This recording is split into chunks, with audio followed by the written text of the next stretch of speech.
Hello, everyone. I hope that you are all doing well and hopefully enjoying the sunshine. I know that it is quite needed.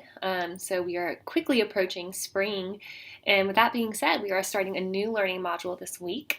I've really enjoyed looking at your case studies from the previous module, and I'm starting to get to dig into your flyers that you created.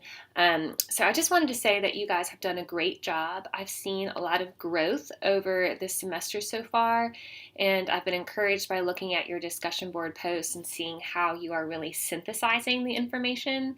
I think that's a mark of a really good student when you are doing more than just summarizing, but you're pulling a lot of different information from various sources.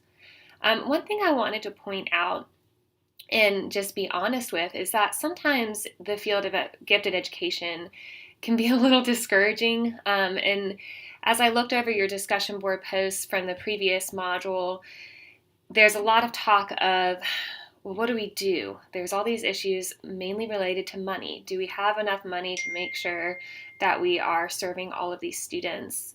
And it's a challenge. But I really don't want you to take away the fact that, oh, this is a systemic problem, we can't do anything about it.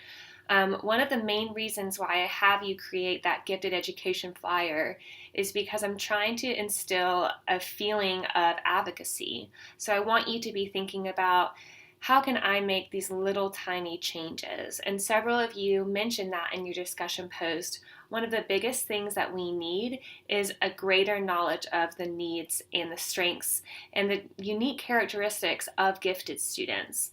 So I was really happy to see several of you guys mention that. But I think it's just important to say this is not a lost cause.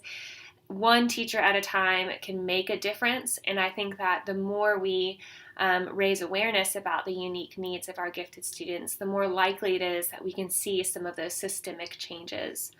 It's definitely interesting to look at issues of underrepresentation and issues within gifted education of a lot of disparity. You see that when we look into our module on the invisible gifted. And one of the common themes that I noticed last week in your discussion board posts was kind of a push and a pull between, well, I want more regulation and more accountability, but I don't want this holistic regulation where we don't have the ability to really hone in on the unique local needs. So it is a definite challenge, and it's one that I still grapple with as a professional, whether or not I think we need more standardized help or if we just need more trained professionals locally. So I say all of that to really set the stage for this week. So this learning module, we will be looking at various gifted education programming options. So this is when we are starting to get a little bit more into the nitty-gritty, what actually happens when we have gifted education services. What are the students doing in those classrooms? What are they doing? How often are they doing it? Who's teaching it? What is the content? What's the curriculum? And you'll quickly see in this module that there are various different types of services for gifted students. The main two that we will focus on would be acceleration and enrichment. And we've touched on both of those already. Typically, acceleration is considered presenting more material in a shorter amount of time. So, for example, you may be taking the 8th grade equivalent of math while you're in 7th grade. And enrichment is considered going deeper, but on the same content. So, for example, with an enrichment type of service, we may be going deeper into a certain novel, and rather than just reading that novel, we're looking at the historical references within the novel. We're looking at any kind of other cultural things that are going on during that novel, and we're looking at, on a deeper level, what are the themes going on, what are the characters doing.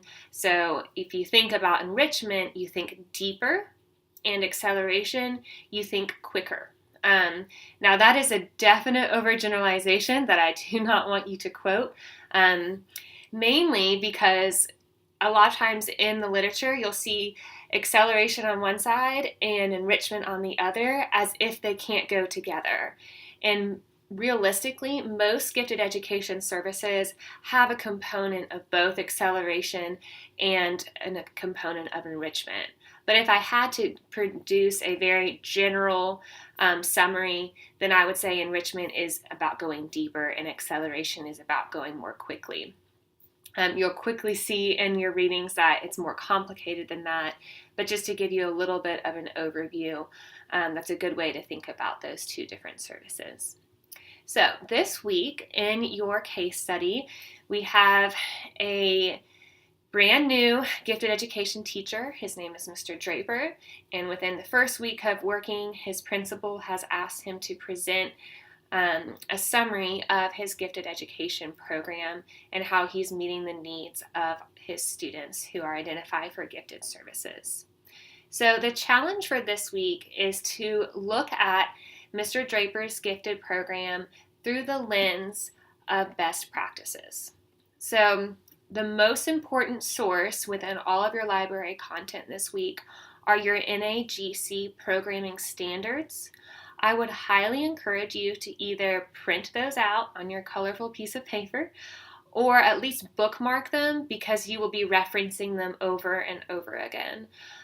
Next week's assignment is a pretty in-depth assignment when you will actually analyze your own gifted education program or one that you have had experience with, and I'll have you do so through the standards. So it's a good thing to be looking at those standards pretty heavily this week.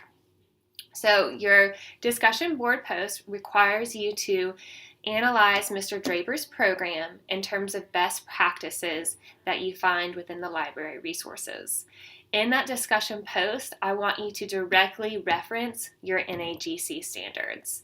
NAGC, or the National Association for Gifted Children, is our most prevalent national organization for gifted education.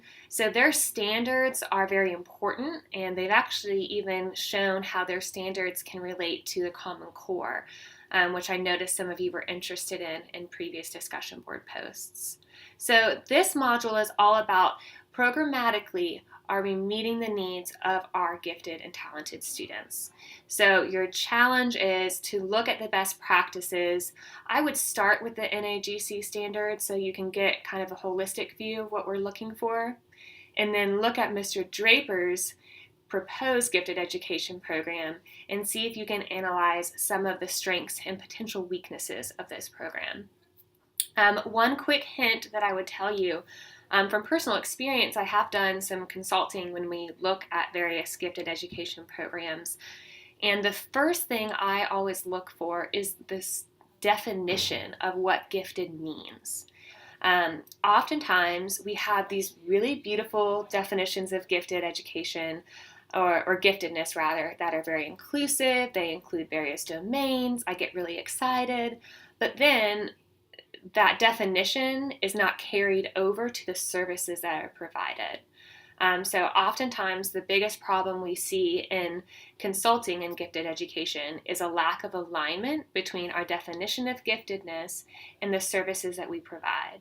So for example, we may be identifying students who are gifted in leadership, but then we're only providing services in math and reading. And that's a definite lack of alignment, so we're not appropriately serving the student. So as you're looking at Mr. Draper's program, make sure you look at it holistically. How is he defining giftedness in the first place? How is he identifying students who may benefit from these services? How is he providing these services? How does he know if they're even working? Who's holding him accountable? So those are the type of questions you want to be asking yourself as you look at his program with a critical eye. Again, please do so through the lens of those NAGC standards and make sure that you are quoting those appropriately. As always, I have enjoyed reading your material, getting to know you, and my door is always open. If you have any questions, I'd be happy to help. Thank you.